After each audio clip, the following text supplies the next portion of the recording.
Samantala, nauwi sa komosyon ang inuman ng isang ginang at magsasaka na kapwa-residente ng Nagilian, La Union. Batay sa paunang investigasyon, nagiinuman ang biktima at ang sospek nang bigla umanong hinawakan ng sospek ang likurang bahagi ng biktima. At dahil dito, labis umanong nairita at nagalit ang biktima na dahilan ng komosyon.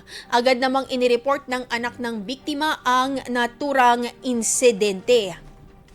Kalaunan, agad na nag-usap ang magkabilang panig upang magresolba ang alitan na parehong nagkasundo na ayusin ang gulo sa maayos na paraan. Gayunpaman, patuloy na ring binabantayan ng mga otoridad ang sitwasyon upang matiyak na hindi na ito mauulit at mauwi pa sa panibagong alitan.